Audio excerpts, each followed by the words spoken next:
नमस्कार मो channel Sangeeta mills ready रे आपण समस्त को अनेक अनेक स्वागत।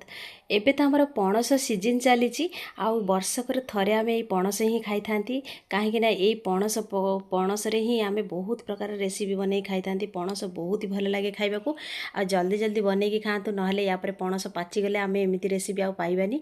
तापर चलतु मु आज आपण मानक कौन देखौची कहबी यार ना होची पणस पकोड़ा। आ पणस पकोड़ा केमिति बना जाए आपण मानक पूरा इजी उपाय रे मु आपण मानक बनैकी देखैबी। तो प्रथमे मु काटिबा प्रोसेस आपण मानक देखै दउची। एठी देखंतु हमर केही भी काटि पारि न थांती, बहुत कष्ट लागि थाए हम मानक पणस काटिया को। एठी देखंतु पणस को प्रथमे एमिति गोल करिके चेका करी काटि देबे, तापर तार मझी जो सिराटा को काटि देबे। हाँ ये देखो तापर आमर पीस पीस करके जमीती उपाय आपड़ जो सेफ्रे ही काटा कथा आपण मैंने काटिपारे।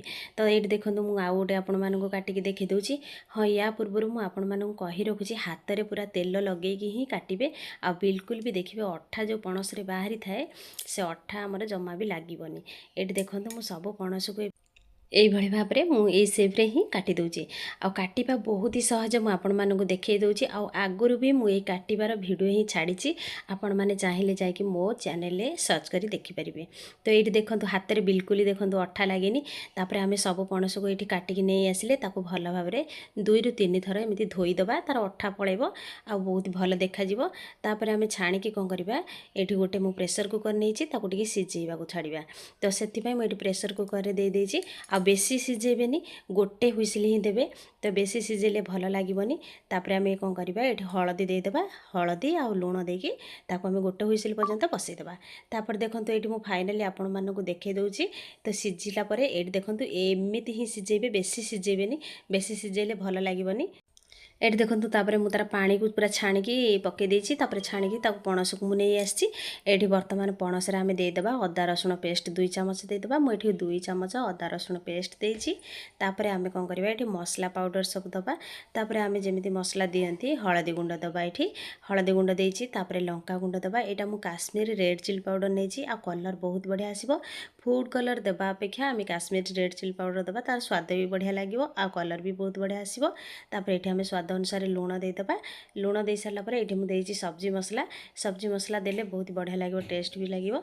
सब्जी मसला दे देले तापर मु एठी देइची फाइनली कॉर्नफ्लोर पाउडर। माने कॉर्नफ्लोर पाउडर मु मापरे नैची, गोटे कप नैची। तापर एठी बेसन दे देबा। बेसन गोटे कप भी मु नैची, से गोटे कप रे ही सब मु मेजरमेंट करी नैची।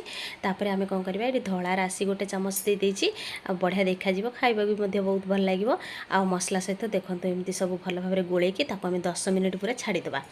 तापर एठी फाइनली 10 मिनिट हो जाइए। मो चूली रे जेहेतु मु छाणुची तो ये कड़ाई बसई देइची चूली रे। आ तेल गरम होला परे ताकू देखंतु एमती गोटा गोटा करिकी ताकू मु चामच रे सब दे दोची। आ खाइबा को मध्ये बहुत ही बढ़िया लागिवो।